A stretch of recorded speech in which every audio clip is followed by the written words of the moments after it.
తెలంగాణ రాష్ట్ర ఏర్పాటు సందర్భంగా పార్లమెంటు సభ్యుడిగా తెలంగాణ ఉద్యమంలో పాల్గొన్న వ్యక్తిగా ఈరోజు మీరు కాంగ్రెస్ పార్టీ తెలంగాణకు విలన్ అన్న మాటలు ఉపసంహరించుకోవాలని డిమాండ్ చేస్తూ ఉన్నాం. ఉపసంహరించుకునేదాకా కాంగ్రెస్ కార్యకర్తలు మీ వైఖరి పట్ల ఏరు దాటిదాకా ఎల్లన్నా ఏరు దాటినాక బోడమల్లన్నా అన్నట్టుగా మీ వైఖరి స్పష్టంగా మీరు శాసనసభలో మాట్లాడినటువంటి మాటలు ఎల్లా తెలంగాణ సమాజానికి సాక్ష్యం. సోనియా గాంధీ గారే తెలంగాణ ఇచ్చారు, సోనియా గాంధీ గారే దేవత. తిరిగి మరొక్కసారి రేపు తెలంగాణలో అన్ని జిల్లాల్లో సోనియా గాంధీ గారి చిత్రపటాలకు పాలాభిషేకాలు చేయాల్సిందిగా కాంగ్రెస్ పార్టీ నాయకత్వాన్ని కోరుతా ఉన్నాం. ఈరోజు కాంగ్రెస్ పార్టీ విలన్ అయితే, ఒకవేళ తెలంగాణ కాంగ్రెస్ పార్టీ ఇవ్వకపోతే కేసీఆర్ 3 చెరువులు దాగినా 100 కేసీఆర్లు వచ్చినా తెలంగాణ ఏర్పడేది కాదు. సోనియా గాంధీ గారు లేకపోయి ఉంటే ఆ మాట ప్రత్యక్షంగా ఆయన తెలుసు. పార్లమెంట్లో ఉద్యమ సందర్భంగా సోనియా గాంధీ గారి యొక్క తాపత్రయం మాట నిలబెట్టుకోవాలి, తెలంగాణ ఇవ్వాలనే ఆలోచన మీకు తెలిసి ఇవాళ కాంగ్రెస్ పార్టీని విమర్శిస్తూ ఉన్నారా? ఇవాళ మీరు ఎలకతుర్తి, అది శాసనసభ నియోజకవర్గం హుస్నాబాద్ గౌరవెల్లి రిజర్వాయర్ గురించి మాట్లాడినారు. 2007లో ఫౌండేషన్ వేస్తే 2014 ముఖ్యమంత్రిగా వచ్చి కుర్చేసుకొని కడతా అన్నారు. అప్పటికే టన్నెల్ పని అయిపోయింది, కంప్లీట్ బండ్ పని అయిపోయింది. ఇప్పటికి పని పూర్తి కాలేదని మీరే ఒప్పుకున్నారు.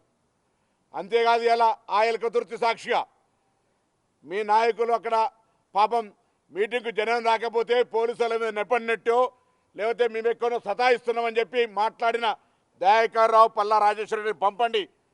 ధాన్యం కొనుగోలు ప్రక్రియ ఎంత సాఫ్గా జరుగుతూ ఉందో, మీరు గతంలో తరుగు పేరు మీద ఏ విధంగా రైతులను మోసం చేసిండ్రో, ఇలా రైతులకు మీరు ఆ ఎలకతుర్తి భీమదేవరల్లి ప్రాంతంలో దేవాదుల నుంచి నీళ్ళు ఇవ్వకపోతే మేము ఏ విధంగా నీళ్ళు ఇచ్చినామో చూపెట్టే ప్రయత్నం చేస్తాం. మీరు మాట్లాడుతూ ఇలా తెలంగాణ సాధించినామని చెప్పుకొని మీకు మీరే, మీ వాళ్ళతో భజన కొట్టించుకునే మీరే టీఆర్ఎస్ పార్టీ రజతోత్సవం జరుపుకునే సందర్భంలో తెలంగాణ ఉద్యమ ఆకాంక్షలకు కొంత మీ అగ్గిపెట్టే రాజకీయానికి ప్రాణాలు అర్పించిన వాళ్ళకి కనీసం నివాళులు అర్పించిరా అని అడుగుతాను సూటిగా. ఈరోజు తాపతాపకు ఏం లొల్లి అంటా ఉన్నావు. కింద కేటీఆర్ ముఖ్యమంత్రి అంటుండ్రా, కవిత ముఖ్యమంత్రి అంటుండ్రా, హరీష్ రావు ముఖ్యమంత్రి అంటుండ్రా, నిన్ను దిగిపోమంటున్నా తెలియదు కానీ మాకు అది చూపెట్టలే కానీ ఊరుకో అంటా ఉన్నావు. అంటే నీ ఇంటర్నల్ క్రైసిస్ ఒకరికి మాట్లాడిస్తే ఇంకోరికి ఇబ్బంది అని ఇంతకుముందు పెద్దలు జూపేలి కృష్ణారావు గారు చెప్పినట్టుగా ఏక్ హింద్ ఫౌజ్ లెక్క ఒకరివే మాట్లాడుతుంది. ప్రజాస్వామ్యం లేదా? అరే ఎట్లయినా టీఆర్ఎస్ వర్కింగ్ ప్రెసిడెంటు కొడుకే, ప్రెసిడెంట్ మీరే, సిఎల్పి లీడర్ మీరే. అరే బీసీలో ఇంత పెద్ద ఎత్తున ఉంటే, ఎస్సీలు ఇంత పెద్ద ఎత్తున ఉంటే ఎందుకు పార్టీ అధ్యక్ష పదవులకు అర్హత లేదా?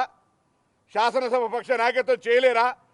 మొత్తం దేశవ్యాప్తంగా రాహుల్ గాంధీ గారు ఒకవైపు జితనా ఆబాదీ ఉత్తన ఇచ్చేదారంటే నీ పార్టీలో ఇప్పటికీ కనీస జ్ఞానం కలిగి సామాజిక న్యాయం ఇవ్వవు. అడిగిన శాసనసభ్యుని మెడలు పట్టి బయటికి తోలుతావు. ఇవాళ ఇటువంటి రాజకీయ పరిస్థితులల్లా మరొకసారి మాట్లాడిన ప్రతి మాట అక్కసుతోటి అధికారం కోల్పోయినామని మీ మీద అడ్డుకుంటున్నాం. అక్కడికి ప్రజలు రాకుండా చాలాసేపు మీటింగ్ కాడికి వచ్చి కూర్చున్నావు, కింద జనం లేరు. మీరు టీవీలలో వీడియోస్ రేపు కట్ చేస్తాం. గ్రీన్ మ్యాట్లు వేసారు, చాలా విజువల్ చూస్తే సగం మ్యాట్లు ఖాళీ ఉన్నాయి. ఇక ఆయన దయాకర్ రావు, రాజేశ్వరరెడ్డి పోలీసులు ఆపుతారు, డైరీ రాస్తాం, వాడు బ్లాక్ డైరీ, ఓ డైరీ రెడ్ డైరీ. ఏమవుతుందా ప్రజాస్వామ్యంలో? ఇవాళ జరిగినటువంటి మీటింగ్ అటర్ ఫ్లాప్. దాన్ని కవర్ చేసుకోవడానికి ఏదో మాట్లాడుతూ ఉన్నాం. ఇంత పెద్దలు చెప్పినట్టుగా మేము ఒక్క పథకాన్ని గతంలో ఎక్కడా ఒకటి కూడా తొలగించలే, కొత్త అనేకం ఇచ్చినాం. దీనికి సంబంధించి మళ్ళీ ఎక్కడైనా సందర్భాల్లో మాట్లాడతాం. ప్రతిదీ కాంగ్రెస్ పార్టీ ప్రజాస్వామికంగా ప్రజాహితంగా చేస్తుంది. ఎవరికి కూడా ప్రజాహిత కార్యక్రమాలు, నిరసన కార్యక్రమాలు ప్రజాస్వామ్యంగా జరుపుకుంటే ఎక్కడ కూడా ఎవరికి అడ్డంకి లేదు అనే మాట కూడా ఈ సభ ద్వారా మా యొక్క ప్రజాపాలన యొక్క పరిపాలన మీకు కనిపించింది అనే మాట కూడా సందర్భంగా మనం చేస్తాం.